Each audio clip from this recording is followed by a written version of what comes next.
Cora lived in a ramshackle cabin perched precariously on the edge of Widow's Peak.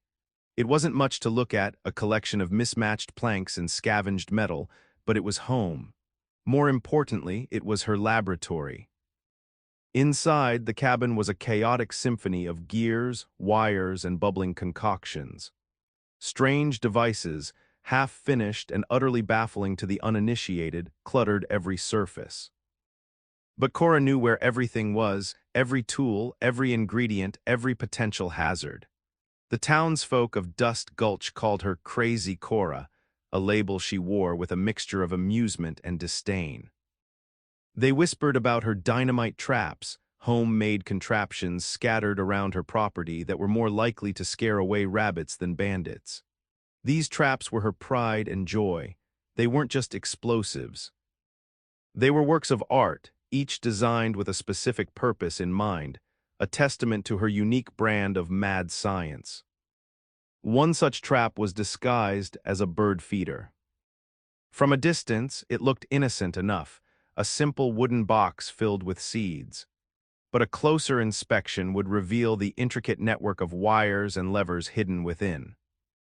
A hungry squirrel, triggering the release mechanism, would find itself showered not with birdseed, but with a cloud of pungent, itching powder guaranteed to send it scurrying away in discomfort.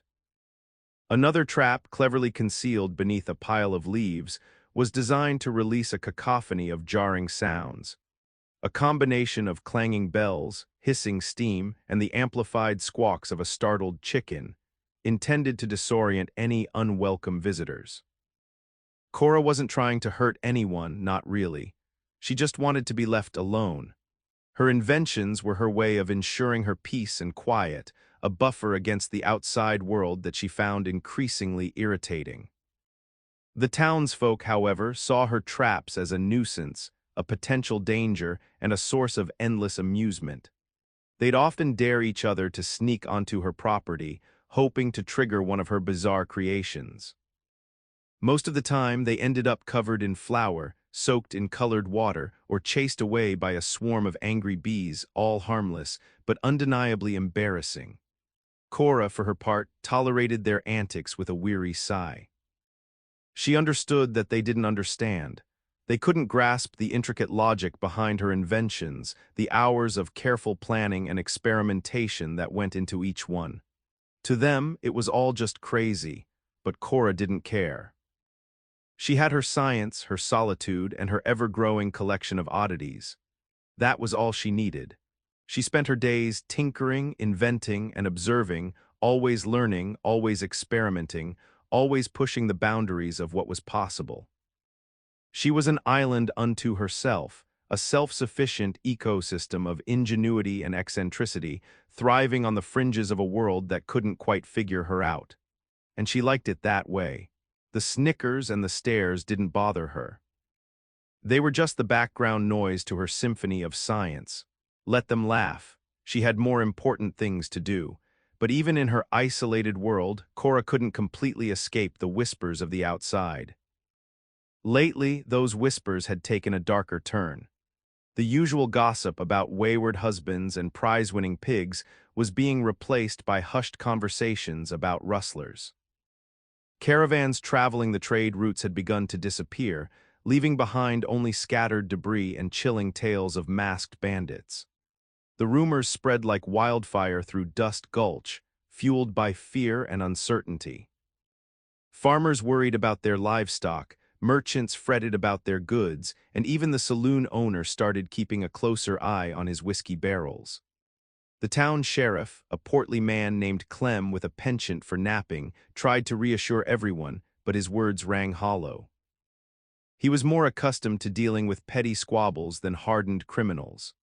One sweltering afternoon, as Cora was calibrating a particularly complex weather-predicting device, a bizarre contraption involving a barometer, a rubber chicken, and a surprisingly accurate collection of earthworms, she overheard a snippet of conversation carried on the wind.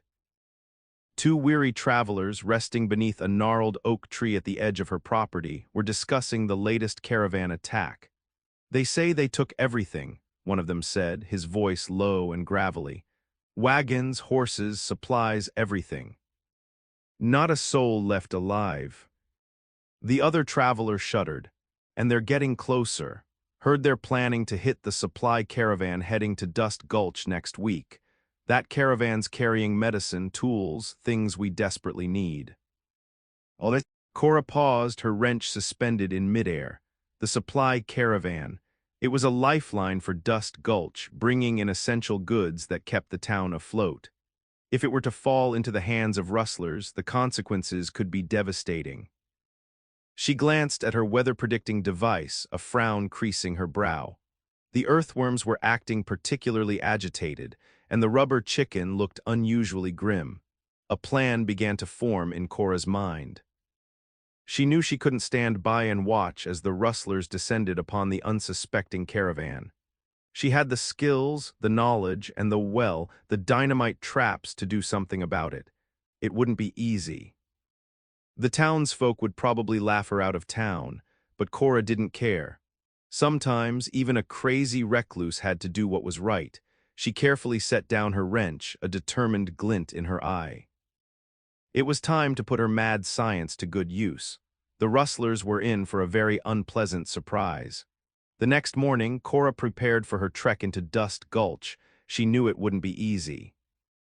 Convincing the townsfolk to take her seriously was a feat akin to teaching a mule to sing opera. She packed a satchel with a few essential tools, a wrench, a coil of wire, and a small jar filled with glow-in-the-dark powder, and set off down the dusty path. As she approached the town, she could feel the familiar wave of skepticism wash over her. Children pointed and giggled, while adults exchanged knowing glances. Undeterred, Cora marched straight to the town hall, a dilapidated building that served as the center of Dust Gulch's meager government. Sheriff Clem was lounging behind his desk, his feet propped up on a stack of wanted posters, snoring softly. Cora cleared her throat loudly. Clem startled awake, nearly falling out of his chair. "Cora. What in tarnation are you doing here?" he grumbled, rubbing the sleep from his eyes. "I have a warning," Cora said, her voice firm. "The supply caravan is in danger. Rustlers are planning an ambush." Clem chuckled, a low, dismissive sound. "Rustlers, Cora, you've been spending too much time with those contraptions of yours. There ain't no rustlers around here." "I heard them," Cora insisted. "Two travelers talking about the attack. They know the caravan is coming." "Oh, the travelers talk a lot of nonsense," Clem said, waving his hand dismissively. "Besides, we got guards protecting the caravan. They can handle a few bandits." "But these aren't just bandits," Cora argued. "These are organized rustlers known for their ruthlessness. The guards won't stand a chance." Clem sighed, his patience wearing thin. "Look, Cora, I appreciate you trying to help, but I got more important things to worry about than your fantasies. Now, why don't you go back to your cabin and let the grown-ups handle this?" Cora clenched her fists, frustration building inside her. She knew she was fighting a losing battle. These people were too stubborn, too set in their ways to listen to reason. "Fine," she said, her voice tight. "Don't say I didn't warn you."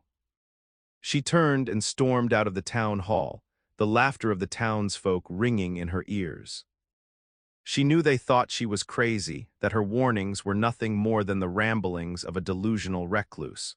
But she also knew that she was right. The caravan was in danger, and no one was going to do anything about it. Well, almost no one. Cora may not have been able to convince the townsfolk, but she wasn't about to give up. If they wouldn't listen to her warning, then she would just have to take matters into her own hands. She headed back to her cabin, a renewed sense of determination fueling her steps. It was time to prepare. It was time to show them all what crazy Cora was truly capable of. The following day, the supply caravan, a long line of wagons laden with goods, lumbered out of Dust Gulch. At the front rode Jebediah, a grizzled old man who had been leading caravans for over 30 years.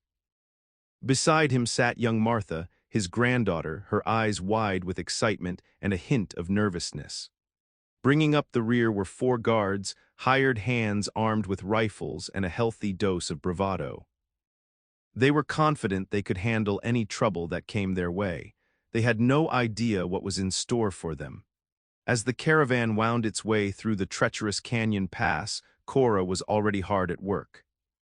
She had chosen a strategic location, a narrow section of the trail flanked by steep cliffs, perfect for her unconventional defense system.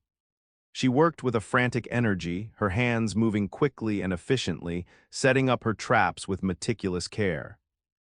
First, she deployed the sticky situation, a series of pressure plates hidden beneath a layer of leaves. When triggered, these plates would release a torrent of thick, gooey molasses, turning the trail into a treacherous quagmire. Next came the cacophony cannon, a modified foghorn rigged to a tripwire. When activated, it would blast out a deafening array of discordant sounds, disorienting and terrifying anyone within earshot. But her masterpiece was the dynamite dummy brigade. These weren't actual explosives, but rather cleverly disguised scarecrows packed with bags of flour and strategically placed noisemakers. When triggered, they would launch into the air with a series of loud pops and bangs, creating the illusion of a full-blown explosion. The hope was to scare the rustlers into thinking they were facing a much larger force than they actually were. As she finished setting up the last trap, Cora paused, wiping the sweat from her brow. She knew her plan was risky, that it relied on a combination of ingenuity, luck, and a healthy dose of chaos. But she also knew that it was the only chance the caravan had. She glanced at the sun hanging high in the sky. The rustlers would be coming soon. It was time to wait. It was time to see if her mad science could save the day. She climbed up onto a rocky outcrop, overlooking the trail, and settled in to watch. The game was about to begin. The sun beat down relentlessly as the caravan slowly made its way deeper into the canyon. Jebediah, despite his years of experience, felt a knot of unease tightening in his stomach. He couldn't shake the feeling that something was wrong. The air was too still, the silence too profound. Even the birds had stopped singing. Martha, sensing his apprehension, reached out and squeezed his hand. "Grandpa, are you okay?" she asked, her voice barely a whisper. "Just a little nervous, darlin'," Jebediah replied, forcing a smile. "It's a long and dangerous road, but we'll be fine." He hoped he was right. He knew the importance of the supplies they were carrying. Wagons were filled with medicine for the sick, tools for the farmers, and books for the children. One wagon was even filled with sugar, a rare treat that the townsfolk had been eagerly anticipating for months. These supplies were more than just goods. They were hope, a symbol of resilience in a harsh and unforgiving land. As the caravan rounded a bend, Jebediah noticed something out of place. A small pile of rocks, seemingly undisturbed, lay near the edge of the trail. It was an odd place for rocks to be, and Jebediah couldn't shake the feeling that they had been deliberately placed there. He squinted, trying to get a better look, when suddenly all hell broke loose. A volley of gunfire erupted from the cliffs above, sending bullets whizzing past the caravan. The guards scrambled for cover, returning fire as best they could, but they were hopelessly outmatched. The rustlers, hidden amongst the rocks and trees, had the high ground and a clear line of sight. Horses screamed and reared, wagons careened wildly, and chaos reigned supreme. Jebediah grabbed Martha and pulled her down behind the lead wagon, shielding her with his body. He knew that if they didn't do something quickly, they would all be dead. The rustlers were closing in, their faces hidden behind bandanas, their eyes filled with a cold, ruthless determination. The ambush had begun, and the odds were stacked heavily against the caravan. It seemed as though Cora's warning, unheeded, was about to become a deadly reality.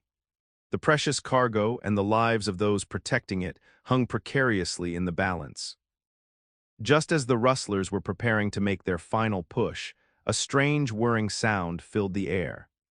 They paused, momentarily confused, as a series of pressure plates, cleverly concealed beneath a layer of leaves, were triggered. Suddenly, a torrent of thick, gooey molasses erupted from hidden nozzles, coating the trail in a sticky, amber mess. The rustlers, caught completely off guard, stumbled and slipped, their boots sinking into the molasses. Curses filled the air as they struggled to maintain their footing, their carefully planned ambush thrown into disarray. Before they could recover, a deafening blast of noise erupted from the cacophony cannon. The canyon echoed with a jarring mix of foghorn blasts, clanging bells, and the amplified squawks of a very unhappy chicken. The rustlers clutched their ears, their heads spinning. The noise was so intense, so disorienting that they could barely think straight. Some of them dropped their weapons, while others simply stood frozen in place, their faces contorted in pain. And then, just when they thought things couldn't get any worse, the Dynamite Dummy Brigade went into action. With a series of loud pops and bangs, the scarecrows launched into the air, scattering bags of flour and emitting ear-splitting screeches. The rustlers, already disoriented and covered in molasses, panicked. They had expected a simple caravan raid, not a bizarre, chaotic onslaught of homemade contraptions. From her vantage point on the rocky outcrop, Cora watched with a satisfied grin. Her traps were working perfectly, sowing confusion and disrupting the rustlers' attack. But she knew that this was just the beginning. The rustlers were tough and determined, and they wouldn't give up easily. She still had a few tricks up her sleeve, but she would need to use them wisely if she wanted to save the caravan. The battle was far from over, but for the first time, it seemed like they might actually have a chance. The element of surprise and the sheer absurdity of her inventions had given them a fighting chance. It was time to press their advantage. The rustlers were stuck in the molasses, deafened by the cannon and terrified by the flying scarecrows. Now was the time to strike. Cora, not content to simply watch from above, grabbed her trusty grappling hook and swung down from the rocky outcrop, landing gracefully behind the lead wagon. She quickly assessed the situation. Jebediah and Martha were safe, but the guards were pinned down, their ammunition running low. It was time for her to join the fray. She pulled a small, intricately designed device from her satchel. It looked like a child's toy, a brightly colored spinning top with a series of small holes drilled into its sides. But this was no ordinary toy.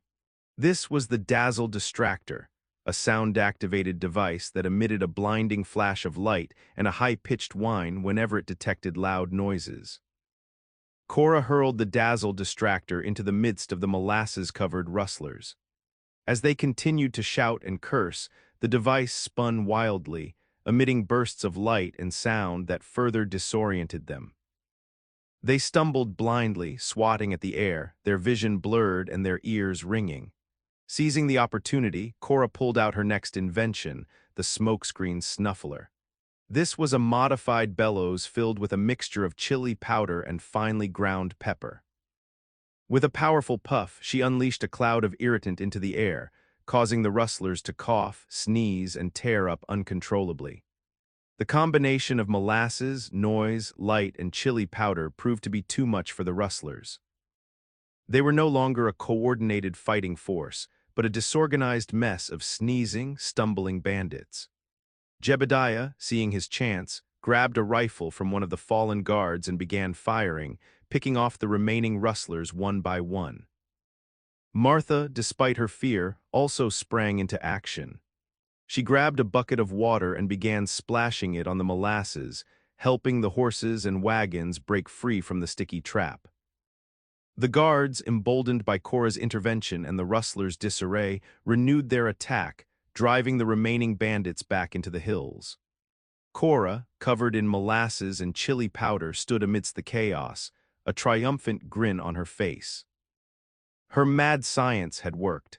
Her unconventional traps, once the subject of ridicule, had saved the caravan from certain destruction. The rustlers, defeated and humiliated, fled into the wilderness, leaving behind their weapons, their horses, and their dreams of plunder. The supply caravan was safe, thanks to the ingenuity and bravery of one eccentric recluse. The true brilliance of Cora's inventions lay not just in their individual effects, but in their synergistic combination. The molasses slowed the rustlers down, making them vulnerable. The cacophony cannon scrambled their senses, disrupting their communication and coordination.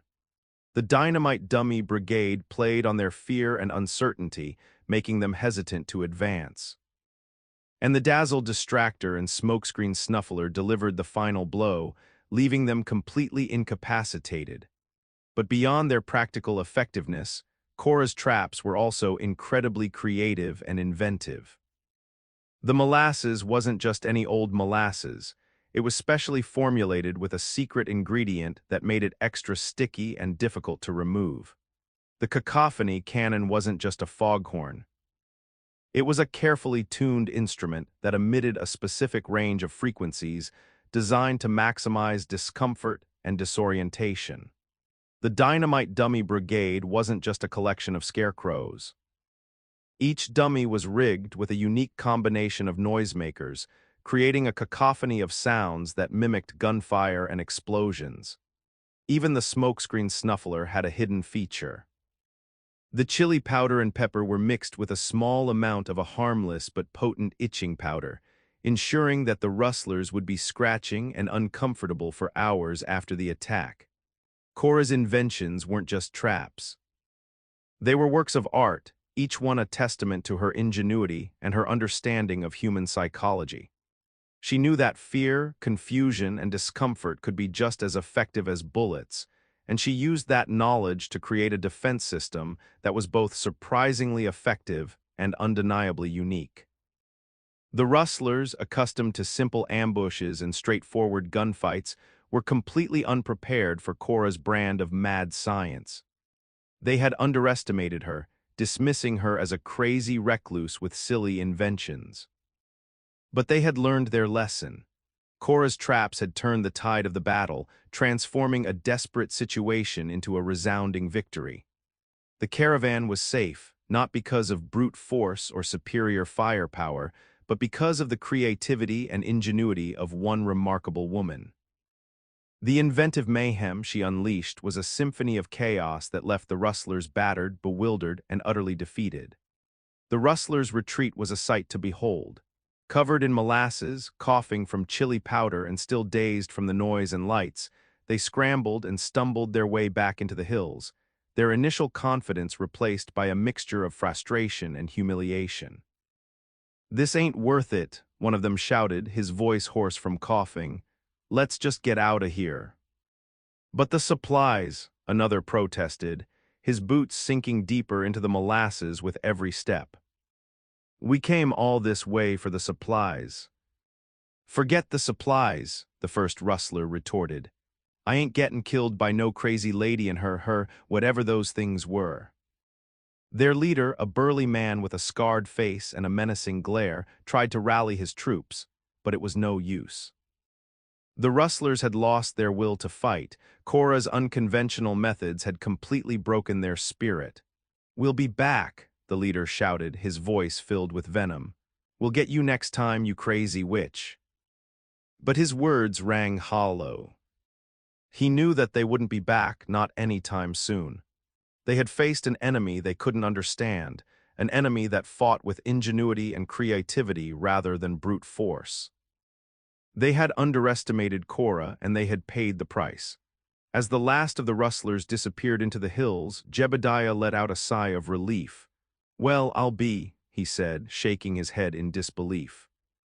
"I never thought I'd see the day when a bunch of scarecrows and molasses saved our hides." Martha, still clutching her bucket of water, smiled. "Cora's amazing, Grandpa," she said. "She's not crazy, she's just different." Cora, who had been silently observing the rustlers' retreat, finally spoke. "Don't get too comfortable," she said, her voice matter of fact. "They might try to regroup. We need to secure the caravan and get out of this canyon as quickly as possible." Jebediah nodded in agreement. "You're right, Cora, let's get moving. And thank you," he added, his voice sincere. "You saved our lives." Cora simply shrugged. "Just doing my civic duty," she said, a hint of a smile playing on her lips. But deep down, she felt a sense of satisfaction. She had proven herself not just to the townsfolk, but to herself as well. Her mad science had not only protected the caravan, but had also shown the world that even the most unconventional methods can be surprisingly effective. The rustlers, defeated and humiliated, had retreated, leaving behind a trail of molasses and a newfound respect for the crazy lady on Widow's Peak. With the immediate threat gone, Cora and the remaining guards worked quickly to secure the caravan. They rounded up the horses, salvaged what they could from the damaged wagons, and began tending to the injured. Two of the guards had sustained gunshot wounds, but thankfully neither was life-threatening. Cora, using her knowledge of herbal remedies, quickly concocted a poultice to soothe their pain and prevent infection. Jebediah, despite his age, helped to calm the horses and reassure Martha, who was still visibly shaken by the ordeal. The air was thick with a mixture of relief and exhaustion. They had survived, but the experience had left its mark. As they worked, a palpable sense of gratitude filled the air. The guards, who had initially scoffed at Cora's warnings, now looked at her with newfound respect. They had witnessed firsthand the effectiveness of her mad science, and they were deeply grateful for her intervention. "We owe you our lives, Cora," one of the guards said, his voice sincere. "We never should have doubted you." "It's all right," Cora replied, her voice gruff but kind. "Just glad I could help." She knew that the road ahead would still be long and dangerous, but they had overcome the biggest obstacle. The rustlers were gone, the caravan was secured, and the supplies were safe. They had proven that even in the face of overwhelming odds, courage and ingenuity could prevail. After a few hours of repairs and first aid, the caravan was finally ready to move on. They traveled at a slower pace, keeping a watchful eye on the surrounding hills, but the sense of dread had lifted. They knew that they had a protector, a guardian angel in the form of a crazy recluse with a penchant for mad science. As they left the canyon behind, Martha turned back to look at Cora, who was standing on the rocky outcrop watching them go. She waved, and Cora gave a small, almost imperceptible nod in return.